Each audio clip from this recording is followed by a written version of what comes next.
Hey everybody, happy 4th of July weekend. It is July 2nd and it's been about, not even a month since I've done a garden tour. But a lot has happened. We have been harvesting things, so I thought July 2nd, our Independence Day weekend, what better time than to show you what's going on down here. I've made Beth leave some things down here so that I can show you, but we've harvested some other things. So let's take a walk down, see what's happening in Little Acorn Farm.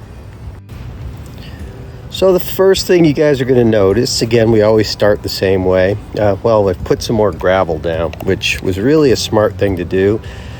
It was really getting muddy down here, and we decided to go ahead and just finish the whole thing off. But you can see the tremendous amount of growth, and I'm going to walk down here so you can see it all.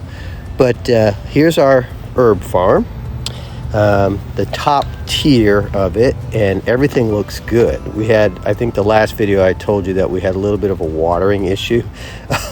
That was human error because I didn't put the cap on tight, so it wasn't getting any water and things were dying. So that's doing very well, and it's been a really rainy season. Now we come down here to this arch, and you can see what's going on here with the cucumbers. And this is our first year at trying vertical gardening. And I don't know, I guess I had my doubts because things weren't going as quickly as I had wanted them to. But now you can see, I'm going to back up here so you can see. Oh, there's sweet Bella. She just couldn't wait for me to take her outside. Hey, sweetheart. She doesn't like being on camera. But take a look at the trellis. Let me see how far I can back up without tripping. But look at this. So we're almost at the top and ready to come on over the top. Like I said, we have harvested already. We've harvested some of the cucumbers, but I'll get in here so you can see. See how they're starting to climb? And the ones that are laying on the ground, we've been taking them off because they've been kind of malformed. So if I zoom in here, you can see there's lots of cucumbers. We've pulled some really big ones off of there. Uh-oh, here go the kids. You can see there's one down on the ground in there that you can see. That one will probably take off. The problem that we were having over in this bed, a lot of the times that we were growing our cucumbers along the ground, and they would get, I forgot the name of it, but it was some kind of a fungus, and it would end up killing the plant.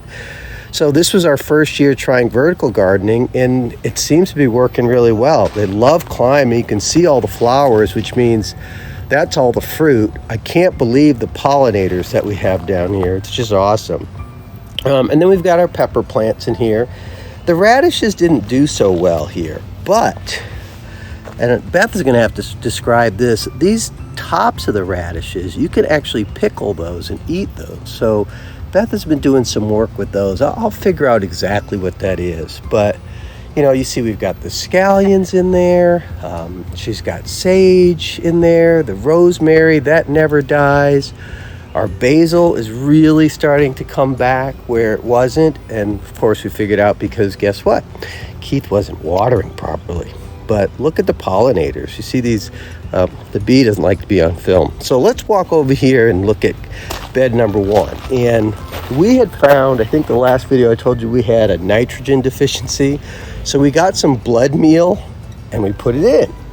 And look at this. If you go back and look at that June 9th video, I think was our last one, look how these have really taken off. And we're so excited. And we have probably harvested about 10 zucchinis, 10 squashes. We've harvested them off here. Some of these plants look like they're kind of drowning out a little bit, but I think we overplanted, and they said for this size bed, which is I think it's an 8x4, you should only put 4 plants in, but we have experienced where plants have died. So I'm just going to pick this up, and you can see the zucchinis that are coming in here. We were very patient with the pollinators. Come over here, you see zucchini here. I call these zucchinis, they're squash over here.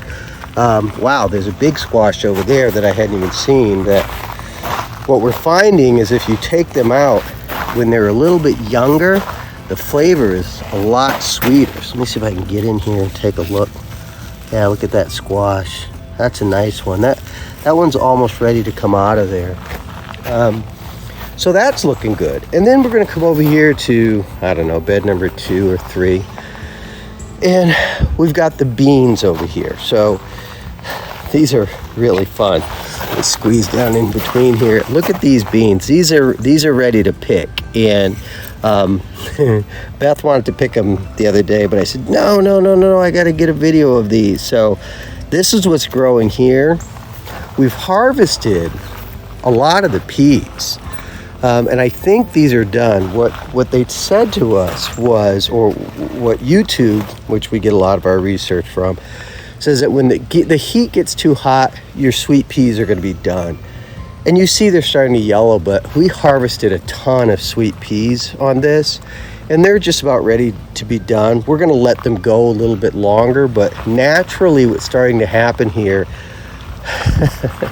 again, I encourage you to go back. If you're looking at what we're doing here, we're learning. So we want you guys to learn from our mistakes and see the things that we do. So we have been using a fertilizer every 2 weeks, a liquid fertilizer that's very concentrated.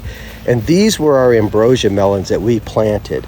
And they have, if you just look at these things, it is absolutely unbelievable. They are taking over. And I think what we learned is we're just going to go ahead and let these next year are going to have their own trellis, if not a separate bed altogether, because they're huge. Now I'm going to go around the back because it's a lot easier for you to see what's going on back here, but you're going to be look at the melons that are growing. So I just ordered some netting that's made for melons so that I can support these. Look at the size of that melon that's in there. That is just a huge melon. You can see the pollinators in here too. These bees have really been helping us out. But look at the size. Let me see if I can zoom in on this so you can get a good picture. That's not there it is. Look at that melon. Oh my God, that thing right now is about the size of a softball. There's another one right here. I mean, there are just melons all over the place on this bush. There's another one. The bees don't really like being on camera, but everywhere there's flowers, and you can see there's just flowers all over this.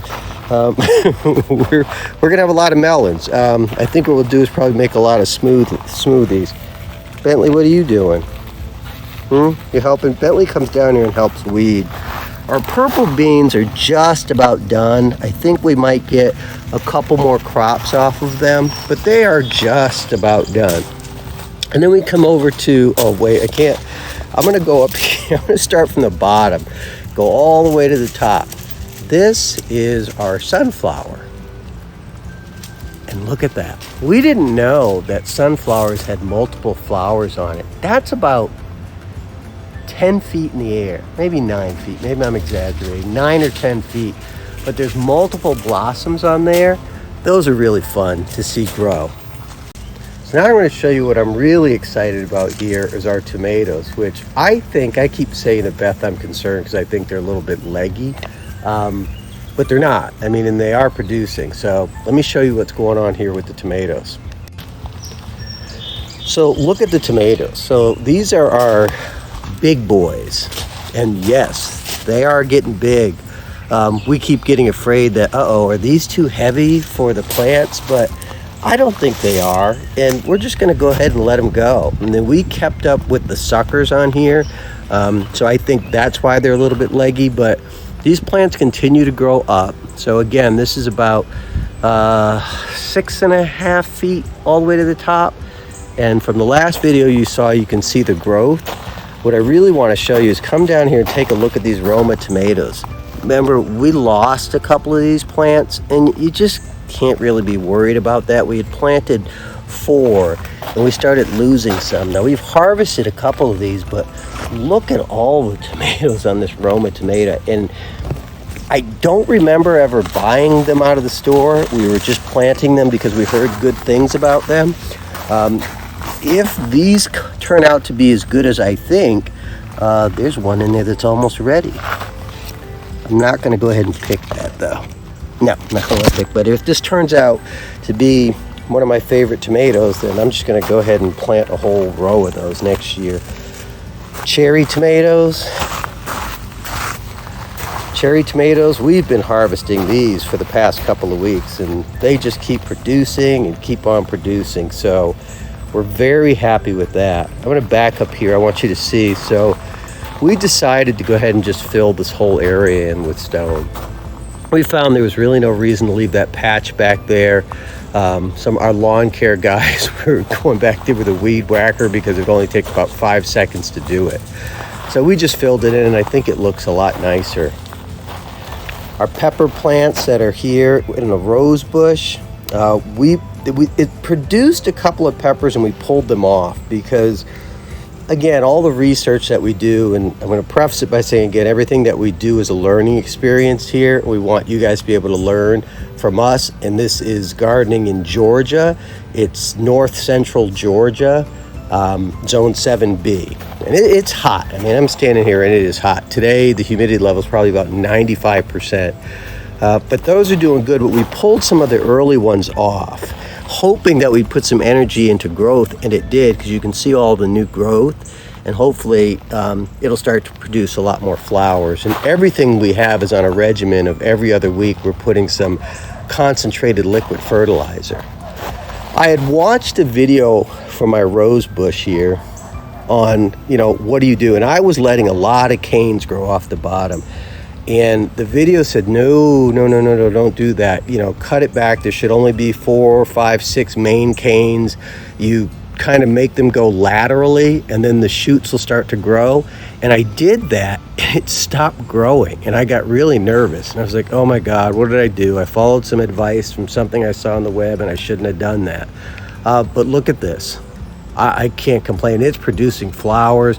And all of a sudden, it just started taking off again. So if I back up here and I look at this trellis, again, this trellis probably stands about 7.5 feet at its tallest point, and we're getting to the top of that.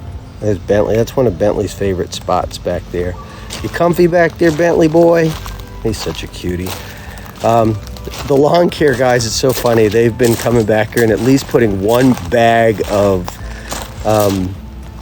grass clippings back here every Saturday when they come and cut the grass, and they have like 5 of the neighbors' yards, so they mulch ours back in. So when they cut it, it goes right back into the lawn. But they've been taking a bag from neighbors that don't want that done, and they have to bag the grass, and they bring it back here, and they just dump one bag in. And as you can see, I need to turn that. The compost bin.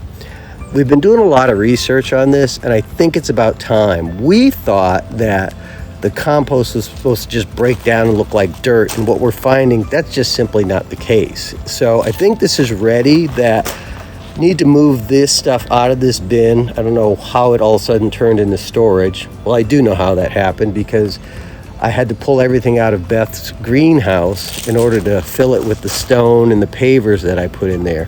But we're going to go ahead and we're going to turn this one into the older mulch and put some of from the compost bin in, and then make this the new grass, because I have not, I'll be honest, I haven't been a good job of turning this and turning the old from the new, but I have been wetting it down. But not going to do it this weekend because we're going to the lake tomorrow.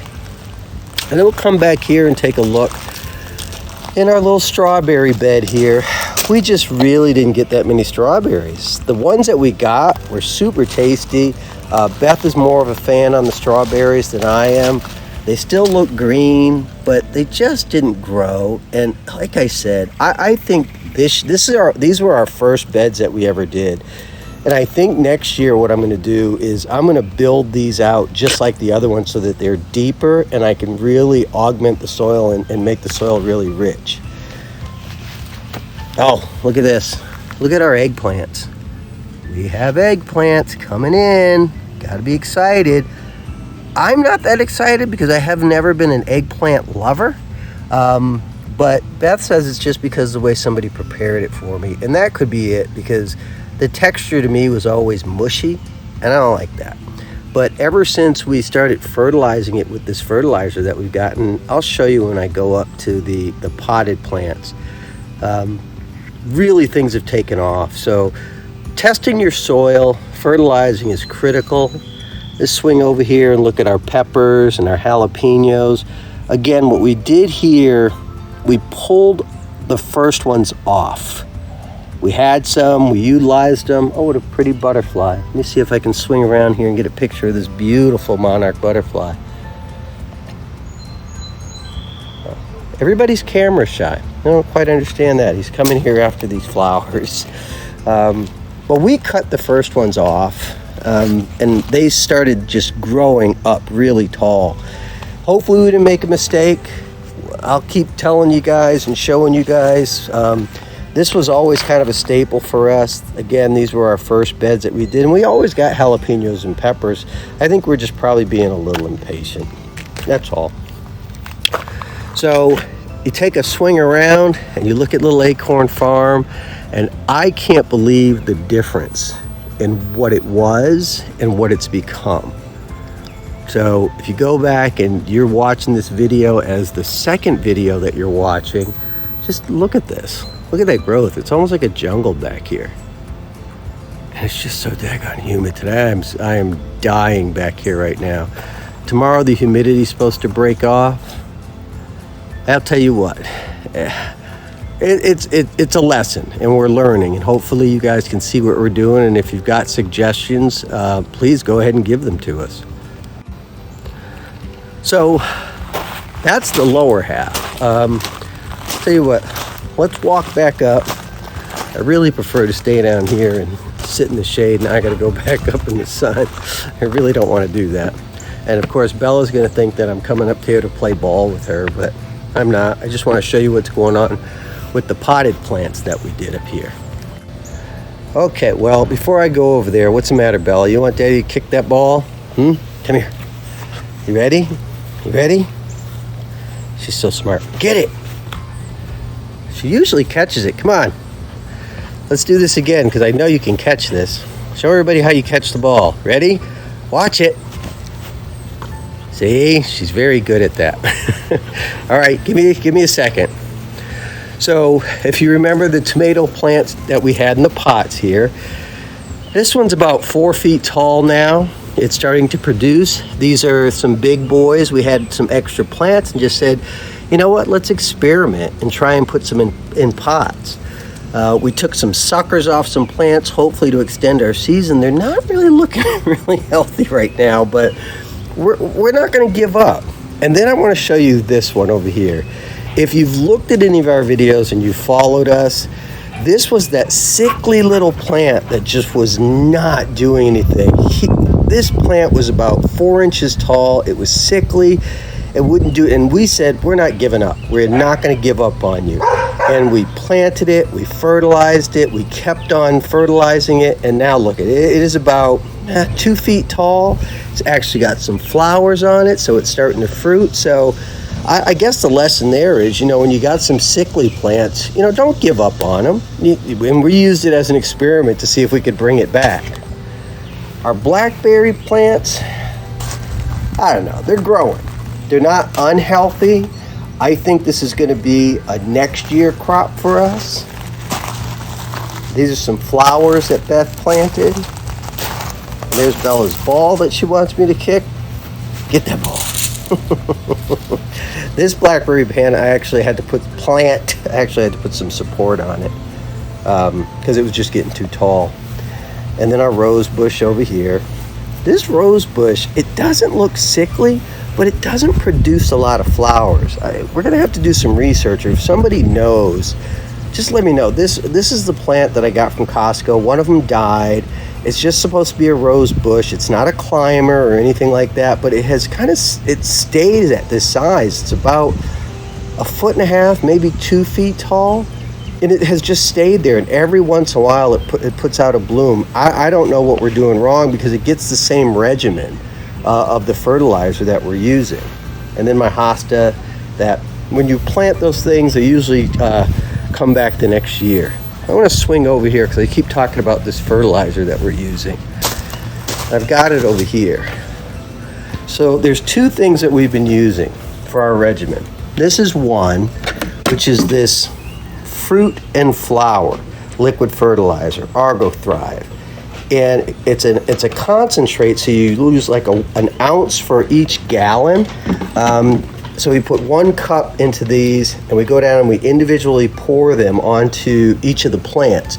It has really helped them to thrive. And then every other week we've used this, which is organic ocean harvest. It's fish and seaweed. Man, you put this out, it kind of stinks, and the dogs really love it. We've been putting that on there, and it's really helped. So I'm just gonna sit down here for a minute and take a load off, and the sun is shining really brightly off of there's a glass table that's sitting here, and the sun's hitting it just perfectly. And then there's the garden in the background. But just to tell you the experience that we've had with this, I'll be honest with you, there's maintenance that's involved. And right now I'm not traveling a lot for my job. Beth is working from home. This is all kind of, they say post-COVID. I don't really believe it's over, but everybody has their own opinions of that. Just be careful out there, and stay safe and protect yourselves. That's the only thing I'll offer up. But we've been home, and every morning, it's funny, Beth's office is upstairs, mine is downstairs in the front of the house, and either I'll go get her and say, you want to go for a garden walk, or she'll come get me and say, well, do you want to go for a garden walk? But pretty routinely in the morning, unless it's raining, and we've had a lot of rain here this year, we go and do a garden walk, grab a cup of coffee, just see what's going on, prune some things back, harvest some things that we need to harvest. If something doesn't look right, we kind of take notes on it, and either she or I will do some research. And research really is, we look at a lot of gardening YouTube videos. There aren't a lot for our particular area, which is here in, it's in Zone 7B in north central Georgia. Not a lot of videos, so that was one of the things that inspired us to do this, also along with our cooking with the Frisbees, which we still enjoy that, and gosh, I'm behind about 2 weeks on those videos, but I promise you I'll get those out. But what have we learned so far? Here we are, July. We started this process of expanding Little Acorn Farm back in April, when the weather started to turn. Now we're right into it. And it takes time. I mean, if you're gonna have a little garden, tiny garden and some pots on your deck, probably not a whole lot of maintenance to it. And you're gonna hear my dogs start barking. That's their little friend next door. Yeah, there they go. Bentley, quiet. But Ronnie, I can't tell Ronnie to be quiet. He's not my dog. But it just takes maintenance. That's all it is. If you've got a little garden that's off your patio, it probably doesn't require a lot. But when you start expanding, you start having 4, 5, 6 beds, it just requires some maintenance. And the vertical gardening, I'm a fan. I'm a huge fan of it. We're seeing a lot more flowers. We're harvesting a lot more fruit off of our plants, getting things up off the ground in an environment like this that is so hot and humid really has cut down. We haven't seen a lot of disease whatsoever. We saw a little bit of yellowing happening to our zucchini and squash plants, but we found out, we tested soil and found out that they use a lot of nitrogen. So now we're starting to talk about, what are we going to do in the fall? That's not so far away. And then talk about extending our summer season as well. Do we want to replant some things? Do we want to put some tomatoes? That's why you saw us do those. We pulled some suckers and trying to put them in a pot because literally it stays warm here into October. But we want to experiment, and then I'm going to build some more beds next year. I talk about, the work, and we're going to increase our workload. But we're learning, and it's fun, and it's great, and everything that people say about it, you can't get a flavor like this from store-bought produce. They are 100% correct, 100%. Everything is just more vibrant and tasty and sweet, and it's just a lot of things are sweet peas. A lot of times we weren't even cooking those.